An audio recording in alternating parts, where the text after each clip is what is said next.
तो नमस्कार। बंगाल में ममता बनर्जी के लिए मुसीबत बढ़ने वाली है। इस वजह से क्योंकि वहां पर जो उनका चुनावी प्रबंधन का काम कंपनी देख रही थी आईपैक, उसने अपना बोरिया बिस्तर वहां से समेट लिया है। आईपैक ने ममता बनर्जी का काम करने से मना कर दिया है। दरअसल उसके जो फाउंडर हैं विनेश चंदेल, पिछले दिनों उनकी गिरफ्तारी हुई थी और गिरफ्तारी ईडी ने की थी और कारण बताया गया था कि ये मनी लॉन्ड्रिंग में इन्वॉल्व है। और मनी लॉन्ड्रिंग भी किस तरीके की? पशुओं की तस्करी और जो खनन के मामले हैं उसमें इन्वॉल्व है। आईपैक के विनेश चंदेल की गिरफ्तारी के बाद भी लग रहा था कि ये मामला चलता रहेगा और जो कंपनी काम वहां पर कर रही थी, उसके जो कर्मचारी वहां पर काम कर रहे थे वो काम करते रहेंगे। लेकिन कल अचानक खबर आई कि 20 दिन के लिए कंपनी ने अपने सभी कर्मचारियों को छुट्टी पर भेज दिया है। अब सवाल उठता है कि आखिर 20 दिन के लिए ऐन चुनाव के मौके पर, जब 23 तारीख को पहले चरण का मतदान होना हो बंगाल में, ऐसे में जो चुनाव प्रबंधन का काम कर रहे हो कर्मचारी, उनको कंपनी की तरफ से छुट्टी देना, क्या ये सही है? इसको लेकर के बहुत सारे सवाल खड़े हो रहे हैं। आखिर आईपैक ने ऐसा क्यों किया? क्या वजह है आईपैक के काम बंद करने का? क्या आईपैक के साथ किसी भी तरह का ममता बनर्जी के साथ कोई विवाद हुआ है, या फिर ये जो हुआ है, जो घटनाक्रम हुआ है, विनेश चंदेल की गिरफ्तारी हुई है, उसको लेकर के ऐसा किया गया है? दरअसल इसमें कुछ फैक्ट हम आपको बताना चाहते हैं। जितनी भी इलेक्शन मैनेजमेंट की कंपनियां हैं या इस तरह के काम करने वाले लोग हैं, उन पर मनी लॉन्ड्रिंग का आरोप लगाना बेहद आसान है। आसान क्यों है? आसान इस वजह से है कि जो भी पॉलिटिकल पार्टी या कैंडिडेट उनको पैसा कर देते हैं, भुगतान करते हैं, वो नंबर दो में भुगतान करते हैं।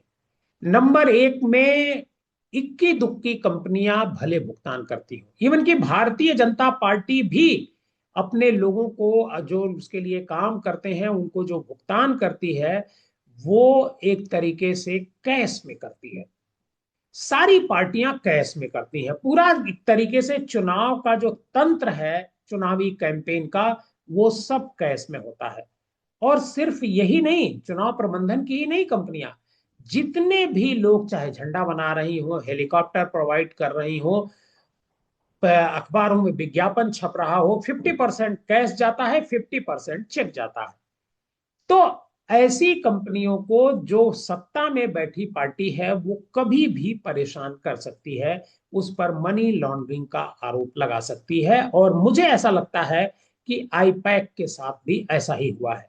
लेकिन अगर इसी तरीके से काम होता रहा, जिस तरीके से आईपैक के मालिक फाउंडर को गिरफ्तार किया गया है, तो चुनाव प्रबंधन के काम में लगी जो कंपनियां हैं, वो किसी विरोधी दल, मतलब जो सत्ता पार्टी होगी, जैसे आज की तारीख में बीजेपी सत्ता में है, तो सिर्फ और सिर्फ बीजेपी का ही काम होगा, बाकी किसी दल का कोई काम नहीं होगा। वो करने से डरेंगी और डर करके ऐसे ही इलेक्शन के दौरान वो पीछे हट जाएंगी। तो क्या ये सही प्रतिस्पर्धा है? जो लोग बीजेपी के लिए काम कर रहे हैं, जो कंपनियां काम कर रही हैं, उन पर कोई आरोप नहीं है। लेकिन जैसे ही कोई विरोधी दल के लिए काम करता है, उस पर आरोप लगते हैं, उसे मनी लॉन्ड्रिंग का आरोपी बताया जाता है और उसकी गिरफ्तारी की जाती है। मुझे लगता है कि ये सही नहीं है। आईपैक एक बड़ी कंपनी है और आईपैक एक तरीके से ये जो बिजनेस है चुनाव प्रबंधन का, उसको उसने ऑर्गेनाइज तरीके से मार्केट में प्रोड्यूस किया है। ये पहली कंपनी है। बहुत सारे लोग काम करते हैं, हम लोग भी काम करते हैं। तो पहली ऐसी कंपनी है जिसने इसको ऑर्गेनाइज तरीके से प्रोड्यूस किया है। और सबसे पहले उसने जो काम किया है वो बीजेपी के लिए ही किया है।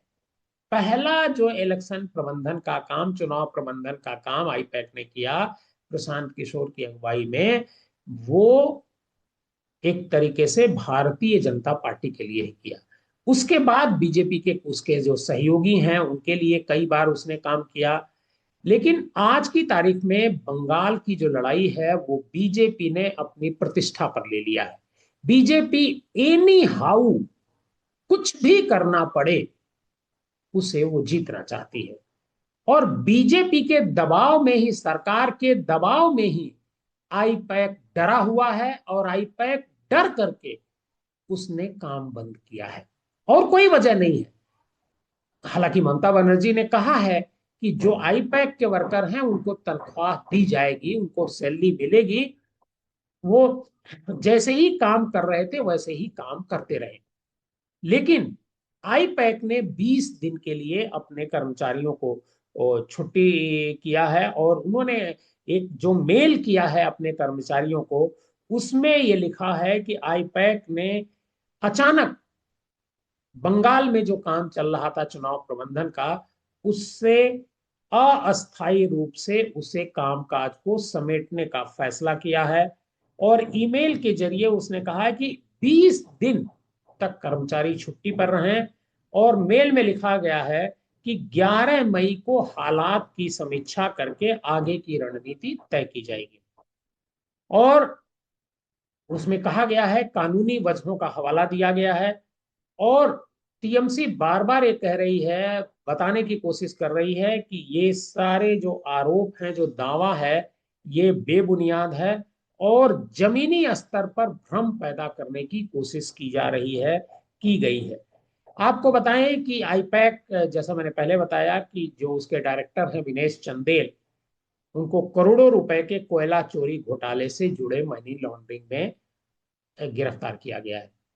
दिनेश चंदेल और उनकी जो कंपनी है आईपैक, वो चुनाव प्रबंधन का काम कर रही है।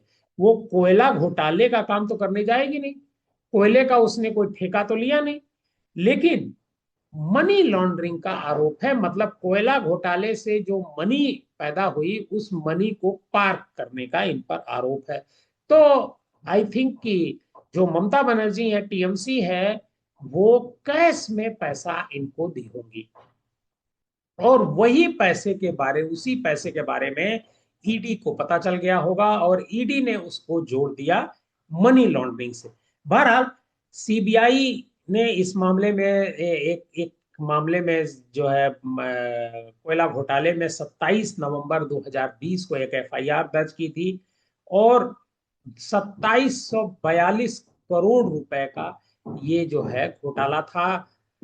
हालांकि इस घोटाले में कई बार रेड पड़ चुकी है, और प्रतीक जैन जो दिनेश चंदेल के साथी हैं, इस आईपैक के फाउंडर फाउंडर हैं, उनके यहाँ भी रेड पड़ी थी कोलकाता में, उनके ऑफिस पर, उनके घर पर।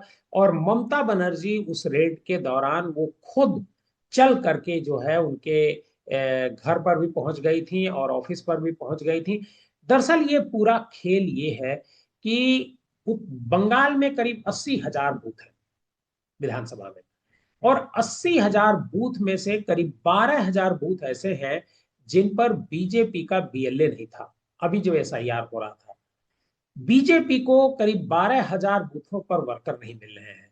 बीजेपी को लगता है कि अगर टीएमसी के वर्कर की लिस्ट उसे मिल जाती है, जो बूथ पर एजेंट बनने वाले हैं, चूंकि 23 तारीख को मतदान होने वाला है, तो वर्कर की लिस्ट बन जाती है, और ये सब कुछ का जो डेटा होता है वो इसी कंपनी आईपैक के पास ही था। तो अगर ये डेटा हासिल कर लिया जाता है तो उनको डराया भी जा सकता है, धमकाया भी जा सकता है, या फिर उनको अपने पाले में किया जा सकता है। यह भी एक कोशिश हो सकती है, इसके लिए भी किया जा सकता है। और जो जानकार है उनका यही कहना है कि ये पूरा मामला बगैर बीजेपी के संभव नहीं है, और इसके पीछे पूरी तरीके से भारतीय जनता पार्टी ही है। और भारतीय जनता पार्टी ने ही आईपैक को इस तरीके से कानूनी उलझनों में फंसाने का काम किया है, जिसको लेकर के आईपैक इतनी डर गई कि उसने ममता बनर्जी का काम ऐन चुनाव के मौके पर समेटने का आदेश दे दिया है। हालांकि ममता बनर्जी ने इसे पूरी तरीके से भ्रामक बताया है, मीडिया रिपोर्ट्स को भ्रामक बताया है, सब कुछ वो भ्रामक बता रही हैं, लेकिन काम तो आईपैक ने बंद कर दिया है, क्योंकि उनका मेल है। मेल उन्होंने बाकायदे जारी किया है अपने वर्कर्स के लिए कि 20 दिन के लिए वो काम बंद करते हैं। अब बड़ा सवाल ये है कि भाई इस तरह की जो कंपनियां हैं फिर उनका भविष्य क्या होगा? क्या वो विपक्ष का काम करने में इंटरेस्टेड होंगी?